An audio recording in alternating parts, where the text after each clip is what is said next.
சாந்தி. ஓம் சாந்தி. ஓம் சாந்தி. அனைவருக்கும் இனிய அன்பான காலை வணக்கம். இன்று 23/12/1993 பாப்தாதா சொன்ன மகா வாக்கியங்களை இப்போ கேட்க போகிறோம். 23/12/1993. ஓம் சாந்தி. அவ்யக்த பாப்தாதா மதுபன். தலைப்பு: பவித்ரதா என்கிற திடமான விரதம் மூலம் விருத்தியை பரிவர்த்தனை செய்ய வேண்டும். இன்று உயர்ந்ததிலும் உயர்ந்தவரான தந்தை தனது சர்வ மகான் குழந்தைகளை பார்த்து வருகின்றார். அனைத்து குழந்தைகளும் மகான் ஆத்மா ஆகிவிட்டனர். ஏனென்றால் அனைவரும் மகான் ஆவதற்கு முக்கியமான ஆதாரமான பவித்திரத்தை தாரணை செய்துள்ளனர். பவித்திரம் என்கிற விரதத்தை அனைவரும் உறுதிமொழி என்கிற உருவில் தாரணை செய்துள்ளனர். ஏதாவது ஒரு வழியில் திட சங்கல்ப உருவத்தில் விரதத்தை மேற்கொள்வது என்றால் தமது விருத்தியை பரிவர்த்தனை செய்வது என்றும் பொருள். திடமான விரதம் விருத்தியை மாற்றிவிடுகிறது. இதனால்தான் பக்தியிலும் விரதத்தை மேற்கொள்ளவும் செய்கின்றனர் மற்றும் விரதத்தை கடைபிடிக்கவும் செய்கின்றனர். விரதத்தை மேற்கொள்வது என்றால் மனதில் சங்கல்பம் செய்வது என்று பொருள் மற்றும் விரதத்தை கடைபிடிப்பது என்றால் நடைமுறையில் கட்டுப்பாட்டுடன் இருப்பது ஆகும். உண்பதில் உபவாசம் மற்றும் நடை உடை பாவனையில் கட்டுப்பாடு ஆக இந்த இரண்டின் லட்சியமாவது விரதத்தின் மூலமாக விருத்தியை மாற்றுவதே ஆகும். நீங்கள் அனைவருமே பவித்திரத்துக்கான விரதத்தை மேற்கொண்டுள்ளதால் விருத்தியை விசேஷமானதாக்கி விட்டீர்கள். உங்கள் அனைவரிடமும் இந்த விரதம் உறுதியாக உள்ளது அல்லவா? பிராமண வாழ்க்கையின் அர்த்தமே பவித்திர ஆத்மாவாக இருப்பது. மேலும் இந்த பவித்திரமே பிராமண வாழ்க்கையின் அஸ்திவாரம் ஆகும். இந்த அஸ்திவாரம் வலிமையுடன் உள்ளது அல்லவா, அல்லது அசைந்து கொடுக்கிறதா? இந்த அஸ்திவாரம் உறுதியாக நிலையாக இருந்தால்தான் பிராமண வாழ்க்கையின் சுகத்தை அடைய இயலும். அவ்வப்பொழுது குழந்தைகள் தந்தையுடன் உரையாடும் போது, உண்மையான சார்ட்டை காட்டும்போது என்ன கூறுகின்றார்? எந்த அளவு அதீந்திரிய சுகத்தை அனுபவம் செய்ய வேண்டுமோ, எந்த அளவு சுகத்தின் அனுபவம் ஏற்பட வேண்டுமோ அந்த அளவு இருப்பதில்லை. ஏதோ இருக்கின்றது, ஆனால் எந்த அளவு தேவையோ அந்த அளவு இல்லை. இது வேறு வகையில் கூற வேண்டுமானால் இருக்கிறது, ஆனால் சதா இருப்பதில்லை. அதன் காரணம் என்ன? கூறும்போது மாஸ்டர் சர்வசக்திவான் என்று கூறுகிறீர்கள். நீங்கள் மாஸ்டர் சர்வசக்திவானா என்று கேட்டால் என்ன கூறுவீர்கள்? ஆமாம் அல்லது இல்லை. என்ன கூறுகிறீர்கள்? இல்லை என்று கூறுவதில்லை அல்லவா? ஆமாம் என்றே கூறுகிறார்கள். மாஸ்டர் சர்வ சக்திவான் எனும்போது சக்திகள் எங்கு சென்று விட்டன? ஆனால் நீங்களோ பிராமண வாழ்வினர். நீங்கள் பெயரளவில் பிராமணர்கள் அல்ல, உண்மையான பிராமண ஜீவன்தாரியாக விளங்குகிறீர்கள். ஆகவே பிராமண வாழ்க்கையில் சம்பூர்ண சுகம் சாந்தியின் அனுபவம் இல்லையெனில், அல்லது பிராமண வாழ்க்கையில் சர்வ பிராப்திகளிலும் முழுமை நிலை இல்லையெனில், பிராமணர்களுக்கு இவற்றை தவிர வேறு என்ன இருக்க முடியும்? வேறு ஏதாவது இருக்க முடியுமா? பிராமணர்களுக்கு மட்டுமே இவை இருந்து வரும் அல்லவா? நீங்கள் அனைவரும் எவ்வாறு கையெழுத்திடுகிறீர்கள்? பிகே இன்னார், பிகே இன்னார். உங்களது கையெழுத்தின் பின்னால் பிகே நிச்சயம் இருக்கும் அல்லவா? அப்படியானால் பிகேயின் அர்த்தம் என்ன? பிராமணன்.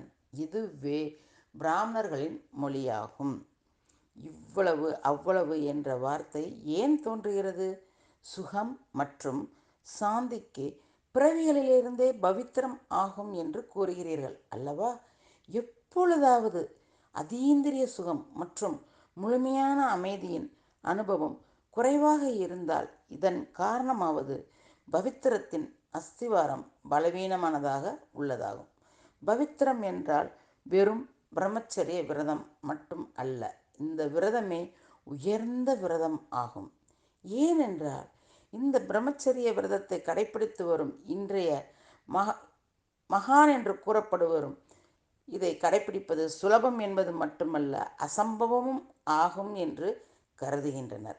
ஆனால் இந்த அசம்பவமானது உங்களுடைய திட சங்கல்பத்தின் மூலமாக சம்பவமாகும் என்று மாற்றிவிட்டீர்கள். ஆகவே இந்த விரதத்தை கடைபிடிப்பதும் சாதாரண விஷயம் அல்ல. பாப்தாதா இந்த விரதத்தை கடைபிடித்து வரும் ஆத்மாக்களுக்கு மனதார ஆசீர்வாதத்தையும் பாராட்டையும் தெரிவிக்கின்றார்.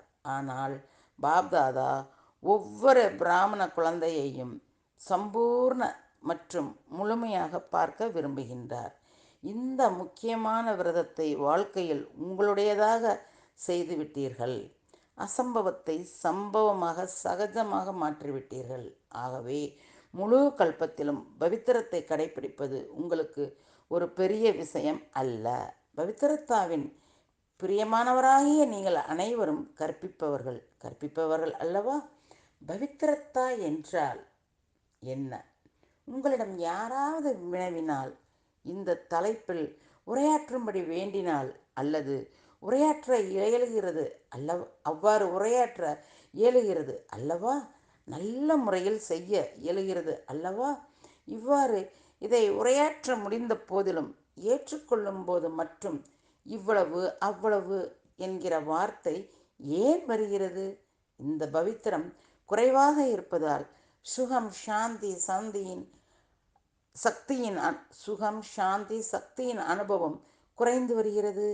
பவித்திரம் என்ற ஸ்திதியில் நிலை குலைகிறது. எந்த உருவில் தூய்மை நிலை குலைகிறது என்பதனை சோதனை செய்யுங்கள். பாப்தாதா பவித்திரத்தின் அனைத்து உருவங்களையும் இப்பொழுது தெளிவுபடுத்துகிறார். ஏனென்றால் நீங்கள் இவற்றை அறிவீர்கள், பல முறை செவிமடித்திருக்கிறீர்கள், இதை பற்றி பேசவும் செய்கிறீர்கள். உங்களுக்கும் ஆமாம் இருக்கிறது என்றும் கூறுகிறீர்கள். பெரும்பாலானோர் முடிவை பார்க்கும் பொழுது என்ன காணப்படுகிறது? ஞானம் மிகுதியாக உள்ளது. யோகத்தின் விதியிலும் விதாத்தா ஆகிவிட்டீர்கள். தாரணை பற்றி வர்ணனை செய்வதிலும் திறமைசாலிகள் மற்றும் சேவையிலும் ஒருவரை ஒருவர் மிஞ்சி இருக்கிறார்கள். பிறகு என்ன தேவை? அனைத்திலும் முதன்மையாக வருகிறீர்கள். ஆனால் இன்னும் ஒரு விஷயத்தில் மட்டும் கவனக்குறைவுடன் இருக்கிறீர்கள். அது என்ன என்றால், ஒரு வினாடியில் வியர்த்த சிந்தனை, வியர்த்த பேச்சு, வியர்த்த பிரபாவம், வியர்த்த செயல்கள் ஆகியவற்றிற்கு முற்றுப்புள்ளி வைத்துவிட்டு பரிவர்த்தனை ஆக வேண்டும். பலவீனம் சுகத்தின் அனுபவத்தில் குறையை ஏற்படுத்தி விடுகிறது. சக்தி சுரூபம் ஆவதில் மற்றும் தந்தைக்கு சமமாக மாறுவதில் விக்ன சுரூபம் ஆக்கிவிடுகிறது என்பதையும் நீங்கள் தெரிந்திருக்கிறீர்கள். இருப்பினும் என்ன ஆகிறது? உங்களை பரிவர்த்தனை செய்து கொள்ள விடுவதில்லை, முற்றுப்புள்ளி வைக்க முடிவதில்லை. இது சரியே என்று உணர்ந்தாலும் கமா போட்டு விடுகிறீர்கள். அதாவது மற்றவரை பார்த்து ஆச்சரியக்குறியிட்டு விடுகிறார்கள். இவ்வாறு நடைபெறுமா என்ன? இவ்வாறு நடைபெற வேண்டும் அல்லது ஏன் என்கிற கேள்விக்குறி இட்டு விடுகிறார்கள். கேள்விக்கு கேள்விக்குறி போட்டு விடுகிறார்கள். புள்ளி என்றால் பிந்து மற்றும் பிந்து சொரூபமான தந்தை மற்றும் பிந்து சொரூபமான ஆத்மா ஆகிய இரண்டும் நினைவில் இருந்தால்தான் முற்றுப்புள்ளி வைக்க முடியும். இந்த நினைவு முற்றுப்புள்ளி வைப்பதில், அதாவது பிந்து வைப்பதில் சக்தி மிக்கவர்களாக மாற்றிவிடுகிறது. அச்சமயத்தில் நான் ஆன்மீக ஸ்திதியில் நிலைத்திருக்க வேண்டும் என்று சிலர் நினைக்கும் போதும் மாயை தனது தனது வெள்ளித்திரையின் மூலம் ஆத்மாவுக்கு பதிலாக ஒரு மனிதனையோ அல்லது வேறு ஒரு விஷயத்தையோ அடிக்கடி முன்னிலையில் கொண்டு வந்து விடுகிறது. இதனால் ஆத்மா மறைந்து விடுகிறது. மேலும் அடிக்கடி மனிதரோ அல்லது வேறு விஷயங்களோ தெளிவாக முன்னால் தோன்றுகிறது. ஆகவே இதன் மூல காரணமாவது சுயத்தின் மீது கட்டுப்படுத்தும் சக்தி குறைவாக இருப்பதே ஆகும். மற்றவர்களை கட்டுப்படுத்துவது எளிதாக உள்ளது, ஆனால் தன்னை கட்டுப்படுத்துவதில், அதாவது பரிவர்த்தனை சக்திகளை செயலில் கொண்டு வருவதில் குறை காணப்படுகிறது. சில குழந்தைகளின் பேச்சை கேட்டு பாப்தாதா புன்முறுவல் செய்கின்றார். என்ன கூறுகிறார்கள் என்பது உங்களுக்கு தெரியுமா? புரிந்து கொண்டீர்கள் அல்லவா? புரிந்து கொள்வதில் திறமைசாலிகள் அல்லவா? கூறப்போனால் அனைவருமே திறமைசாலிகள்தான். சுய பரிவர்த்தனைக்கான சமயம் வரும்போதோ அல்லது சகித்து கொள்வதற்கான சமயம் வரும்போதோ எதிர்கொள்வதற்கான சமயம் வரும்போதோ அனைவரும் அனைத்தையும் செய்துவிட்டு என்ன கூறுகின்றனர்? நான் தான் சாக வேண்டும், நான் தான் மாற வேண்டும், நான் தான் அனைத்தையும் சகித்து கொள்ள வேண்டியுள்ளது என்கின்றனர். இன்னார் இறந்துவிட்டார், சொர்க்கத்திற்கு சென்று விட்டார் என்று உலகில் கூறுகின்றனர் அல்லவா? அந்த மரணத்தால் சொர்க்கம் போக முடியுமா என்ன? உங்கள் மரணத்தினால் சொர்க்கத்தின் சிரேஷ்ட ஆசனம் கிடைத்து விடுகிறது. ஆகவே இது மரணம் அல்ல, மாறாக சொர்க்க ராஜ்யத்தை அடைவதாகும். ஆகவே இது ஒரு பெரிய விஷயமா என்ன? இல்லையல்லவா? ஆகவே மரணம் அடைந்தது நல்லது அல்லவா? இல்லை கவலையானதா? அந்த நேரம் கஷ்டமாகி விடுகிறது. நான் தவறே செய்யவில்லை, அவர்தான் தப்பு செய்தார். ஆனால் தவறை நான் எப்படி சரி செய்வேன்? இதை என்னால் முடியாது. தவறானவரை மாற்ற வேண்டுமா அல்லது சரியானவரையா? யாரை மாற்ற வேண்டும்? இரண்டு பேரையுமே மாற்ற வேண்டுமா? ஆன்மீக பாஷையில் மாற்றுவது என்றால் முன்னேறுவது என கொள்ளுங்கள். மாற்றுவது என்று அல்ல, முன்னேறுவது. தலைகீழான ரூபத்தில் மாற்றுவது அல்ல, நேரான ரூபத்தில் மாற்றுவது. உங்களுக்கு மாறுவதற்கான சக்தி உள்ளதா அல்லது ஒருபோதும் மாறவே மாட்டீர்களா? பவித்திரத்தா என்றால் சதா எண்ணம், சொல், செயல், சம்பந்தம், தொடர்பில் மூன்று புள்ளியின் மகத்துவத்தை ஒவ்வொரு நேரமும் தாரணை செய்வதாகும். எப்பேற்பட்ட சூழ்நிலை வந்தாலும் ஒரு நொடியில் முற்றுப்புள்ளி வைப்பதற்கு முதலில் தனக்கே அந்த வாய்ப்பை அளியுங்கள். நான் செய்ய வேண்டும். இத்தகையவர்களுக்குத்தான் மூன்று விதமான ஆசீர்வாதங்கள் கிடைக்கின்றன. ஒன்று, தனக்குத்தானே ஆசீர்வாதம் கிடைக்கிறது, அதுதான் குஷி. இரண்டு, தந்தை மூலம். மூன்று, பிராமண பரிவாரத்தைச் சேர்ந்த சிரேஷ்ட ஆத்மாக்கள் மூலம் ஆசீர்வாதம் கிடைக்கிறது. எனில் இறக்கிறீர்களா அல்லது அடைகிறீர்களா? அடைகிறீர்கள் எனில் முற்றுப்புள்ளி வைப்பதற்கான முயற்சியை மற்றும் கட்டுப்படுத்தும் சக்தி மூலம் பரிவர்த்தனை சக்தியை தீவிர வேகத்தில் அதிகரியுங்கள். அலட்சியம் கூடாது. இதுவோ இப்படித்தான் ஆகும், நடக்கத்தான் செய்யும். இது அலட்சியத்தின் சங்கல்பம் ஆகும். அலட்சியத்தை மாற்றம் செய்து கவனமாக இருங்கள். நல்லது. நாலாபுறமும் உள்ள ஆத்மாக்களுக்கு சர்வசிரேஷ்ட பவித்திரத்தாவின் விரதத்தை தாரணை செய்யும் ஆத்மாக்களுக்கு சதா தன்னை ஒரு நொடியில் முற்றுப்புள்ளி வைத்து சிரேஷ்ட பரிவர்த்தனை செய்யும் ஆத்மாக்களுக்கு சதா சிரேஷ்ட காரியத்தில் தன்னை நிமித்தமாக்கி கொள்ள முன்வரும் ஆத்மாக்களுக்கு சதா மூன்று புள்ளிகளின் மகத்துவத்தை நடைமுறையில் தாரணை செய்து காண்பிக்கக்கூடிய தந்தைக்கு சமமான ஆத்மாக்களுக்கு பாப்தாதாவின் அன்பு நினைவுகள் மற்றும் நமஸ்காரம். தாதிகளுடன் எல்லாரும் உங்களை பார்த்து குஷி அடைகிறார்கள். ஏன்? பாப்தாதா எல்லோரிடமும் கேட்கின்றார். தாதிகளை பார்த்து குஷி அடைகிறீர்களா? ஏனெனில் உங்களது வைப்ரேஷன் மற்றும் கர்மம் மூலம் குஷி அளிக்கிறீர்கள். இத்தகைய சிரேஷ்ட ஆத்மாக்களை சந்திக்கும் போது குஷியை அனுபவம் செய்கிறார்கள். டீச்சர்களிடம் பின்பற்றவும் செய்கிறீர்கள் அல்லவா? பலரும் நினைக்கின்றனர், தந்தையோ தந்தைதான் எனில் பாப்சமான் எப்படி ஆக முடியும்? ஆனால் யார் நிமித்த ஆத்மாக்களோ அவர்களோ உங்களை ஒத்தவர்களா? அவரால் ஆக முடியும் என்றால் உங்களால் ஆக முடியாதா என்ன? அனைவருக்கும் சம்பூர்ணம் ஆக வேண்டும் என்ற லட்சியம் உள்ளது. 16 கலையா அல்லது 14 கலையா என ஒருவேளை கைதூக்கச் சொன்னால் இதில் கைதூக்குவீர்கள். 16 கலையில் எனில் 16 கலையின் அர்த்தம் என்ன? சம்பூர்ணம். எப்போது லட்சியம் இவ்வாறு உள்ளது எனில் ஆகத்தான் வேண்டும். கஷ்டமே இல்லை, ஆகத்தான் வேண்டும். சின்ன சின்ன விஷயங்களில் பயந்து விடாதீர்கள். சிலை உருவாக்கப்படுகிறது என்றால் கொஞ்சமாவது சுத்தியால் அடிவாங்கும் தானே. இல்லையேல் எப்படி உருவாக்க முடியும்? எந்த அளவு யார் முன்னேறுகிறார்களோ அவர் அதிகமாக புயலையும் கடக்க வேண்டி வரும். ஆனால் அந்த புயல் அவருக்கு புயலாக தெரியாது, பரிசாக தோன்றும். இந்த புயலும் அனுபவி ஆவதற்காக பரிசாக ஆகிவிடுகிறது எனில், பரிசு பெறுவது நன்றாக உள்ளதா அல்லது கடினமாக உள்ளதா எனில், இதையும் பெற்றுக்கொள்ள வேண்டும். தர வேண்டாம், கொடுப்பது கஷ்டமாக உள்ளது, பெறுவதே சகஜமாக இருக்கிறது. எனக்கு மட்டும்தான் இந்த பாகமா, எல்லா தடைகளின் அனுபவம் என்னிடம்தான் வர வேண்டுமா என்று இப்படி நினைக்காதீர்கள். வா என வரவேற்பு அளியுங்கள். இது பரிசு, அதிகத்திலும் அதிகமான பரிசு கிடைக்கிறது. இதில் என்ன? மிக துல்லியமான சிலை ஆவது என்றால் அதிக அடி சுத்தியால் வாங்குவது,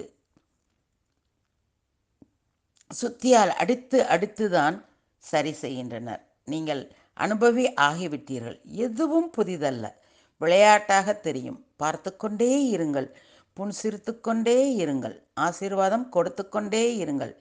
டீச்சர்கள் தைரியசாலிகளா அல்லது அவ்வப்போது பயப்படுகிறீர்களா? இதை நினைத்து கூட பார்க்கல, இப்படி ஆயிடுச்சு. முதலிலேயே தெரிந்திருந்தால் பிராமணன் ஆவதிலும் இவ்வளவு இருக்கும் என்று இந்தளவு நினைக்கவே இல்லை என இரட்டை வெளிநாட்டினர் நினைக்கிறீர்களா? சிந்தித்து புரிந்து கொண்டுதானே வந்துள்ளீர்கள், அல்லது இப்பொழுது சிந்திக்க வேண்டியுள்ளதா? நல்லது. யார் எப்படி வேண்டுமானாலும் இருக்கட்டும், ஆனால் பாப்தாதா நல்லதை மட்டுமே பார்க்கின்றார். எனவே பாப்தாதா அனைவருக்கும் நல்லதே தான் கூறுவார், தீயதை கூற மாட்டார். தீயவைகள் இருக்கலாம், ஆனால் ஒன்று நல்லது இருந்தது எனில் தந்தை என்ன கூறுவார்? நல்லதையா அல்லது இவரோ மிகவும் தீயவர், அதிக குறைகள் உடையவர்கள் என கூறுவாரா? நல்லது. இது மிகப்பெரிய குழுவாக உள்ளது. 21 தேசங்களிலிருந்து வந்துள்ளனர். நல்லது. நிரம்பினால்தான் இன்னொரு புதியது உருவாகும். ஒருவேளை நிரம்பவில்லை எனில் உருவாக்குவதற்கான தேவை வராது. தேவைதான் சாதனங்களை முன்கொண்டு வருகிறது. தூய்மைதான் பிராமண வாழ்க்கையின் அஸ்திவாரம். அஸ்திவாரம் சதா பக்காவாக இருக்க வேண்டும். ஏனெனில் அஸ்திவாரம் சதா ஆடாத அசையாததாக இருப்பதுதான் பிராமண வாழ்க்கையில் சுகத்தை பெறுவதாகும். பிராமணன் என்றாலே தூய்மையான ஆத்மா. குழுவினருடன் தனிப்பட்ட சந்திப்பு. குரூப் 1, டெல்லி. இயற்கை மற்றும் மனித ஆத்மாக்களை பரிவர்த்தனை செய்வதற்காக தனது அதிர்வலையை மற்றும் உள்ளுணர்வை சக்திசாலி ஆக்குங்கள். டெல்லி பரிவர்த்தனை ஆகட்டும், சென்று விடலாம் என அனைவரும் காத்து கொண்டிருக்கின்றனர். ஆக பரிவர்த்தனைக்கு நிமித்தமானவர்கள் டில்லிவாசிகள். குழந்தைகளை நிமித்தமாக்கி தந்தை முதுகெலும்பாக இருக்கிறார். தனது சிரேஷ்ட சதோப்பிரதான வைப்ரேஷன் மூலம், சுப பாவனை, சுப விருப்பம் மூலம் இயற்கை மற்றும் மனித ஆத்மாக்களின் உள்ளுணர்வை மாற்றம் செய்விப்பது நிமித்த ஆத்மாக்கள் உங்களது பொறுப்பாகும். காலம் செய்விக்காது. டில்லியை மாற்றம் செய்வதற்காக விசேஷமான மைக்குகளை தயார் செய்யுங்கள். மைக்குகளை தயார் செய்வதற்காக ஒரே நேரத்தில் விசேஷமாக 3 வித சேவை செய்ய வேண்டும். எண்ணம், சொல், சம்பந்தம், தொடர்பில், வாயுமண்டலத்தில் என இந்த 4ம் இணைந்து சேவை செய்யும் போதுதான் நிமித்தமான ஆத்மாக்கள் உங்கள் அருகில் வருவார்கள். ஆனால் குழுவாக செய்ய வேண்டும். ஏதோ ஓர் இருவர் மட்டுமல்ல. எப்போது வாயிற்கதவு அதாவது கேட்டு திறக்கும்? பிராமணர்கள் ஃபரிஸ்தா ஆகும்போதுதான் திறக்கும். சதா ஒவ்வொரு சங்கல்பமும் ஒவ்வொரு நொடியும் சேவாதாரியாக இருப்பவர்தான் எல்லையற்ற சேவாதாரி ஆவார். நல்லது. குரூப் 2, அனைத்தையும் தந்தையிடம் ஒப்படைத்து விடுவது என்றால் டபுள் லைட் ஆவது. எந்த ஒரு விஷயம் முன்னால் வந்தாலும் அது எல்லையற்ற விளையாட்டாகும். இதைத்தான் டிராமா எனப்படுகிறது. மற்றும் டிராமாவில் நீங்கள் அனைவரும் ஹீரோ நடிகர்கள். ஹீரோ நடிகர்கள் என்றால் துல்லியமாக, அதாவது அக்யூரட்டாக நடிக்கக்கூடியவர். தந்தையினுடையராவது என்றால் எல்லா சுமையையும் தந்தையிடம் ஒப்படைத்து விடுவது. எப்போது உங்களது படைப்பான தாமரை மலர் நேராவாக இருக்கிறது எனில் படைப்பவர் உங்களால் அதைவிட இன்னும் அதிக நேராவாக இருக்க முடியும். மோடி நகர் ஹாஸ்டல் குமாரிகளுடன். பிரம்மகுமாரிகள் என்றால் ஞாரி குமாரிகள். எப்போது ஒரு தந்தையிடம் அன்பு இருந்தது எனில் பாதுகாப்பாக இருப்பீர்கள், இல்லையேல் எங்காவது சிக்கிக்கொள்வீர்கள். குரூப் 3. சர்வசக்திவான் தந்தையுடன் சதா இணைந்து இருந்தால் வெற்றி உங்களை சுற்றி வரும். எப்போது சர்வசக்திவானுடன் இணைந்து இருந்தீர்கள் என்றால் சக்திகள் எங்கு சென்றுவிடும்? கூடவே தான் இருக்கும், இல்லையா? குரூப் 4. சிரேஷ்ட கர்மத்திற்கான ஆதாரம் சிரேஷ்ட நினைவு. சங்கமயுக சிரேஷ்ட பிராமணன் என்றால் ஒவ்வொரு சங்கல்பம் ஒவ்வொரு நொடியும் சிரேஷ்டமானதாக இருக்கும். நான் உயர்ந்ததிலும் உயர்ந்த சிரேஷ்ட பிராமண ஆத்மா ஆவேன் என்ற இந்த நினைவு சதா வெளிப்பட்ட, அதாவது எமர்ஜ் ரூபத்தில் இருக்கட்டும். இந்த நினைவு சதா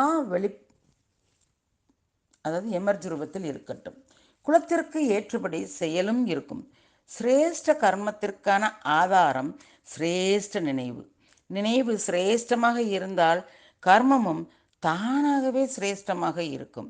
எதுவரை இந்த பிராமண வாழ்க்கை இருக்குமோ அதுவரை தானாகவே இந்த நினைவு இருக்கட்டும். நான் உயர்ந்ததிலும் உயர்ந்த சிரேஷ்ட பிராமண ஆத்மா ஆவேன். நல்லது. மகாராஷ்டிரா மற்றும் ஆந்திரவாசிகள் இப்போது ஏதாவது புதுமை செய்து காண்பியுங்கள். நல்லது. குரூப் 5. ஒவ்வொரு அடியிலும் கோடி மடங்கு வருமானம் சேமிக்கக்கூடிய யுகம் சங்கம யுகம். இரட்டை வெளிநாட்டினர் துணை வேண்டுமா அல்லது துணைவன் வேண்டுமா? இத்தகைய துணைவன் ஒருபோதும் கிடைக்க மாட்டார். எல்லாரும் எடுத்துக்கொள்பவராக இருப்பார்கள், கொடுப்பவராக அல்ல. வள்ளலே துணைவனாக உள்ளார். நல்லது. பெரிய நாள் கிறிஸ்மஸ் வாழ்த்துக்கள். கிறிஸ்மஸ் கொண்டாடி விட்டீர்களா அல்லது இப்போது கொண்டாடுவீர்களா? கிறிஸ்மஸ் என்றால் தந்தை மூலம் பரிசு பெறுவது.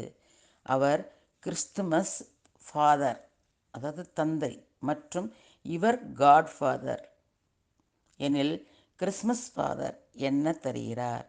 சின்ன சின்ன பரிசுகள் தருவார். மேலும் காட்ஃபாதர் என்ன பரிசு தருகிறார்? ஜென்ம ஜென்மத்திற்கான சர்வசிரேஷ்ட பிராப்திகளுடைய அதிகாரி ஆக்குகிறார். சொர்க்கத்தை கையில் தருகிறார். சொர்க்கம் உங்கள் கையில் உள்ளதா? இது உங்களுடைய படமா அல்லது பிரம்மா பாபாவுடையது மட்டுமா? ஏனெனில் படத்தில் ஒருவரைத்தான் காட்டுகின்றனர், ஆனால் அதிகாரிகளாக அனைவருமே ஆகுகிறீர்கள். இந்த போதை உள்ளதா? இதை பெரிய நாள் என கூறி கொண்டாடுகின்றனர். ஆனால் உங்களது ஒவ்வொரு நொடியும் பெரியதாகிவிட்டது. ஏனெனில் ஒரு நொடியில் எவ்வளவு சம்பாதிக்கிறீர்கள் எனில் பெரியதாகிவிட்டது அல்லவா? மேலும் கிறிஸ்துமஸின் அடையாளமாக எதை காட்டுகின்றனர்? கிறிஸ்துமஸ் ட்ரீ எனில் சங்கமத்தில் உங்களுக்காகத்தான் மரத்தின் ஞானம் கிடைத்துள்ளது அல்லவா? உங்களுடைய மரம் எவ்வளவு பெரியதாக உள்ளது. எனவே நீங்கள் எங்கு அமர்ந்திருக்கிறீர்கள்? கல்ப விருட்சத்தில் அமர்ந்திருக்கிறீர்கள். இந்த சங்கம யுகத்தின் நினைவு சின்னத்தை ஒரு நாளாக அமைத்து கொண்டாடுகிறார்கள் எனில் கிறிஸ்மஸுக்கான வாழ்த்துக்கள் கிடைத்ததா? இது கிடைப்பதும் கூட வாழ்த்துக்கள். நல்லது. ஓம் சாந்தி, ஓம் சாந்தி, ஓம் சாந்தி. நன்றி பாபா.